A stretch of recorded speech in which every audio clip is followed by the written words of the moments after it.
कौन है भारत के नए अनिल चौहान, जिन्हें मोदी ने बनाया देश का दूसरा सीडीएस? आतंकियों के बड़े दुश्मन, एयर स्ट्राइक के मास्टर और मुखौटे जमा करने के हैं शौकीन। 40 साल सेना में रहे, अब तीनों सेनाओं के बड़े हेड। अखंड भारत का सपना होगा पूरा। 9 महीने बाद देश को नया सीडीएस मिल गया है, जिनकी सबसे बड़ी खासियत चीनी सीमा से लगे इलाकों में इनकी गहरी समझ होना है। ये चीन की हर चाल से अच्छी तरह वाकिफ हैं और कुछ साल पहले ही पाकिस्तान को बुरी तरह धूल चटाई है। आतंकवादी और नक्सलियों के तो इतने बड़े दुश्मन हैं कि कोई भी इनके सामने नहीं आना चाहता।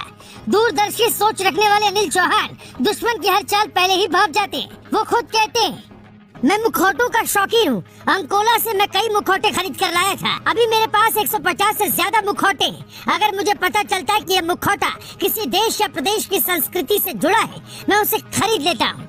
जब कोई जवान मुखौटों का शौकीन हो तो समझ लीजिए कि वो मुखौटों के पीछे चेहरे को कितनी अच्छी तरह से बेनकाब कर सकता है। पाकिस्तान में जब बालाकोट एयर स्ट्राइक हुई तो उस वक्त अनिल चौहान डीजीएमओ के महानिदेशक थे।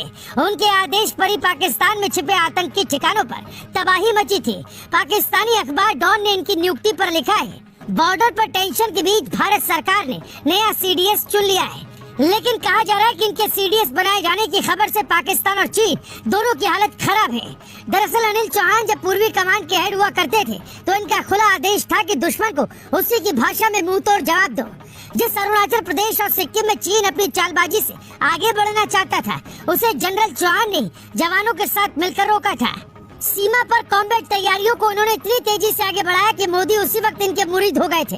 तभी तो जनरल बिपिन रावत के निधन के बाद जब नया सीडीएस बनाने की बात आई तो मोदी सरकार ने लंबा वक्त लिया। डिप्टी सीडीएस आर हरिकुमार को सीडीएस बनाने की चर्चा हुई तो वहीं एमएम नरवणे का नाम भी सुर्खियों में रहा। लेकिन आखिरी समय में फैसला इन 5 वजहों से पलट गया।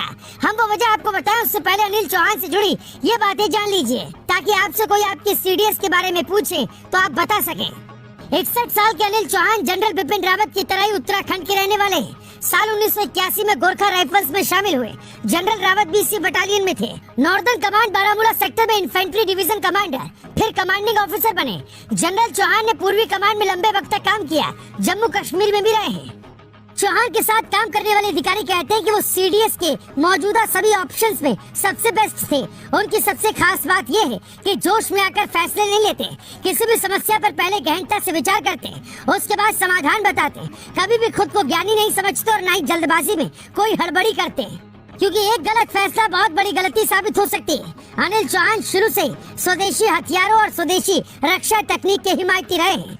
अब मोदी सरकार जब स्वदेशी हथियार बनाने की दिशा में तेजी से आगे बढ़ना चाहती है, आर्मी से लेकर एयरफोर्स तक के जवानों को पूरी तरह स्वदेशी और आत्मनिर्भर बनाने की कोशिश हो रही है, तो अनिल चौहान का आइडिया नए भारत को काफी काम आने वाला है। कभी जनरल बिपिन रावत ने कहा था कि अगर सरकार आदेश दे तो हम और हमारे जवान पीओके पर कभी भी एक्शन के लिए तैयार हैं। और अनिल चौहान भी तेवर से कुछ ऐसे ही नजर आते हैं। इसलिए हो सकता है कि पीएम मोदी के नेतृत्व में अनिल चौहान कुछ ऐसा कर जाएं कि अखंड भारत का सपना पूरा हो जाए। Bureau report, global.